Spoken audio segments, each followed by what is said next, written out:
What's up, guys? It's Boondocks, and holy crap, I'm on part 3 of my top 5 favorite Warframes to bring out in the Plains of Eidolon. Honestly, I only expected to make one video, but I just cannot stop talking, and now I'm on part 3. I wonder if anyone's guessed already what I personally think is the #1 frame. Let's actually get down to it and stop wasting time. Number 1. Mesa. Okay, so I want to give a little bit of a background on myself and my personal experience with Mesa. Back when I first started playing her, I didn't like her kit. I thought it was stupid. I thought everybody else that played her, if you didn't know, she used to be one of the go-to farming frames when Mag's pull, using Greedy Pull mod, would actually pull in everybody else's loot. You can have Mag and stand next to the Mesa just gun everything down, the Mag pulling in the energy orbs that dropped, feeding it to the Mesa, and you could just mow down everything for days. It was a ridiculous farm party. I did not like her. I thought it was stupid. And in all honesty, I thought it was stupid all the way up until the Plains of Eidolon popped out.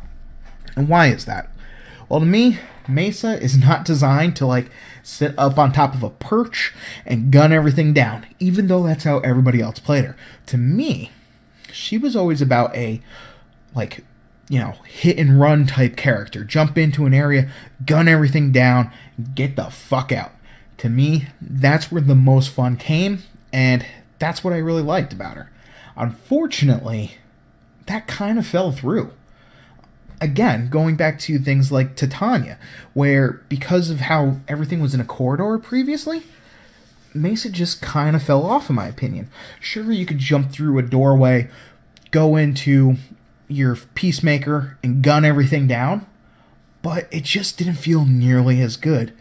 And that's because then you would have to progress to that corridor, get to the next area, rinse and repeat. Yeah, it was hit and run, but you weren't moving around the battlefield, getting into different positions and taking out enemies. Now, because of the way that enemies constantly keep flooding into the plains, from dropships or those drop pods, meteors crashing, releasing infested, to me, when that hits and you just kind of jump out and gun down the enemies, it feels so good. And while I will talk about some of her abilities more when I go through her abilities, basically, she is a ridiculous frame all around. When you look at her, you wouldn't think that she should be tanky, but she is. If you see a bomber coming in, all you have to do is use her third ability, Shatter Shield, and next thing you know, you can have ridiculous amounts of shielding. You can reduce damage by almost 100%. It's like 95%. We'll check that out later. Then we got Shooting Gallery, which will cause the enemies to jam their weapons, as well as buff you or teammates. This is one downside to an ability, because it will jump from you to other teammates. So if they're close to you, you could actually lose the buff, but it's still not that big of a deal. Her Ballistic Battery, you can actually charge up with Peacemaker, and then swap over to a gun like Opticore that will release a single ridiculously overpowered blast to take out something like one of those bombers. And then Peacemaker. Oh my god, Peacemaker. Once you kind of learn how to play with it, it becomes so much more fun. So typically, in Warframe, again going back to those corridors, or even the more open areas, they are always flat. There wasn't this verticality that now exists. Sure, you would still jump from level to level, but you were nowhere near as much of mountains and hillsides. So one thing kind of slipped through the cracks with Peacemaker. You still have the rules of friction and sliding when you go into Peacemaker. You don't just stop on the dime. So, as you might have seen in some of my clips, or some of the clips coming up, if you go sprinting and then go into a slide, pop into Peacemaker, you'll continue the slide, and it feels like you're in the Matrix or some shit. Because you just slide into a group of enemies, and you're just whipping the guns around, blasting everything down. It is so much fun, and that's why she's #1. Not because she's overpowered, which she is, but because of how much fun the Plains of Eidolon have made Mesa. Previously, like I was saying, going from corridor to corridor, you couldn't really do the hit and run tactics that I thought she was there for. A little bit more with survival missions. Defense were totally pointless, and it was that standard, stand in one spot, gun everything down. I thought it was really boring. Now out on the plains, that run and gun, jump, move, feels so amazing. And I definitely recommend bringing Mesa out there. And that's why she takes my number one spot. But let's give a quick rundown of my build, as well as what her abilities do, and how you want to actually mod some of her weapons. Since I've already talked about most of her abilities while showing some gameplay, I'm only going to touch on a few things real quick. For instance, her passive is actually called Marksman's Dexterity, and it gives you a different buff depending on how you build your loadout. For instance, if you don't have a melee weapon, you're going to gain an additional flat 50 health. If you bring dual-wielded sidearms, you're going to increase your attack speed using those sidearms by 10%. If you bring a single-handed sidearm, you're going to increase its reload speed by 20%. I did touch on it a little bit during the gameplay. That ballistic battery is amazing for taking out some of those dropships and things that you normally can't target with your Peacemaker. Just first ramp it up using your Peacemaker, and then reactivate it, shoot off a quick Opticore shot or an Aphona shot, and you can pop that sucker like nobody's business. As far as Shooting Gallery and Shattered Shield are concerned, you can try to keep these up all the time. Unfortunately, with my particular build, the duration's not as long as it would like to be. However, Shattered Shield will give you that ridiculous 95% damage reduction. I mean, that's stupid. She's such a high DPS frame, and now, with that damage reduction, she can just resist all day. And this will actually bounce back bullets at enemies up to 15 meters away. Or, sorry, 11 meters away. Shooting Gallery, on the other hand, will actually increase your DPS by 46.25% with my build. However, that buff will actually bounce between you and other teammates, which can be a little bit of a downside. However, one cool thing about this, though, is that as it bounces around, it actually jams enemy weapons, thereby giving your whole team a sort of damage reduction buff. Finally, Peacemaker is ridiculous. Don't be afraid of that 3.9% or 3.9 energy per second, because as long as you're doing the hit and run or the run and gun tactics like I was showing, you should have more than enough energy. Couple that with the ridiculous damage multiplier, which scales off of your secondary weapon mods, you're going to be raining down death. And as far as your range is concerned with the field of view, I like to leave my range at, 100%. No negative or positive mods, just so that way I can start killing enemies as quickly as possible and being able to find them as quickly as possible while out in the plains, because it can be a little bit tricky, especially when you're moving around as quickly as I do. With regards to my actual build that I'm going to be bringing with me out to the plains, unlike Octavia, I really only have one. And that's because this is just what I find works the best out there. Now, other areas in the game, you might want to adjust this to have maybe more range, more efficiency, whatever, maybe even more power strength. But out there, I've never felt like I needed any more of any one of these given stats. So I definitely recommend trying to follow this build as much as possible. So for starters, Pistol Amp does actually buff the damage of your Peacemaker, so something you definitely want to look into.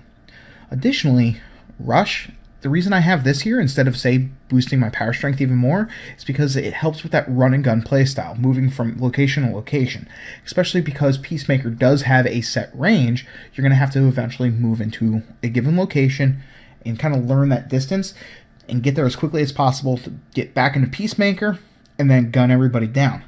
One thing that I have been toying with in the back of my mind is trying to reduce my friction, so that way I can slide even further and faster using my Peacemaker. But I haven't quite gotten there yet. With regards to my efficiency, I do use a under-leveled fleeting expertise, so that way I'm not losing the extra duration for the sake of just having maximum efficiency. In all honesty, it's not that big of a difference, in my opinion, especially when you're going to be constantly moving and not just sitting in Peacemaker. You shouldn't be running out of energy. Obviously, you will want to stack up some of your power strength, and going for Transient Fortitude instead of Blind Rage just makes more sense to me, and then try to get as much duration as possible. Now, Constitution is an expensive mod with regards to its capacity, so if you don't want to toss on as much Forma as I have, you could always just use the Augur Message. which, while not giving you as much, it's only a decrease of 4% duration, which shouldn't be that noticeable with regards to how long your Shatter Shield is up. Now, there is one thing I want to talk about, your Shatter Shield duration. You could, if you wanted to, replace things like an Intensify with your Augur Message to therefore increase the amount of duration on your Shatter Shield to just be that little bit more protected. And the reason that might be a way to go is because you don't need as much power strength while out on the plains, because enemies don't scale up into the hundreds, 120s. They're going to max out around 65. So because of that, you can kind of get away with not having as much power strength as I do. It's just fun to gun down enemies that much quicker. So that's pretty much my build. There are a couple other things you can do with regards to a little bit more crowd control if you decide to add on a mod like, say, Stagger Shield or Muzzle Flash, but that's generally unnecessary in my opinion. So let's move on to some of my weapon builds. There's generally only 2 secondaries that I use with regards to Mesa, and it depends on the situation that I'm going for.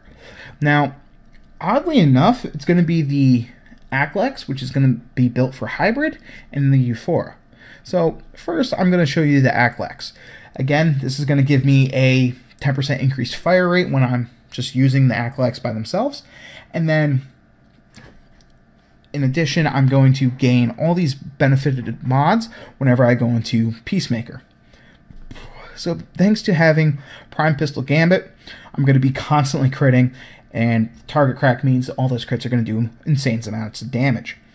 Additionally, like I said before, I do actually build my Aklex to be a hybrid, so I'm going to go with Jolt and Pestilence to give myself a pretty decent status, and you're going to see that status effect get thrown out very quickly whenever you're going into Peacemaker, and you're just going to gun down and tear through the enemies very, very fast. So that's my first build. For my second build, it's actually going to be using the Euphora. Or Euphona. I think I've said Euphora a couple times, my bad. With that being said, this one is going to go for pure crit damage.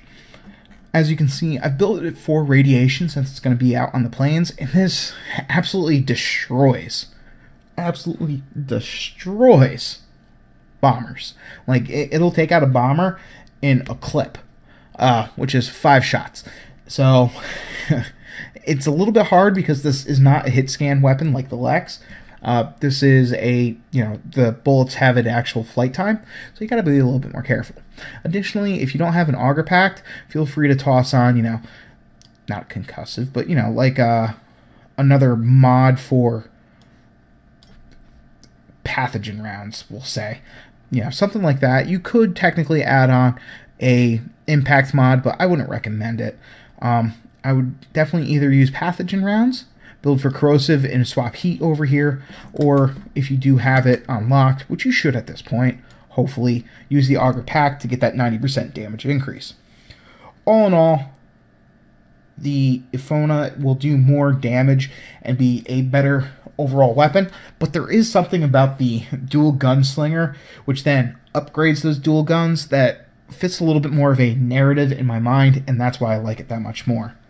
Anyways, guys, that's why I absolutely love Mesa, absolutely love Octavia, and I definitely recommend trying to check both of them out.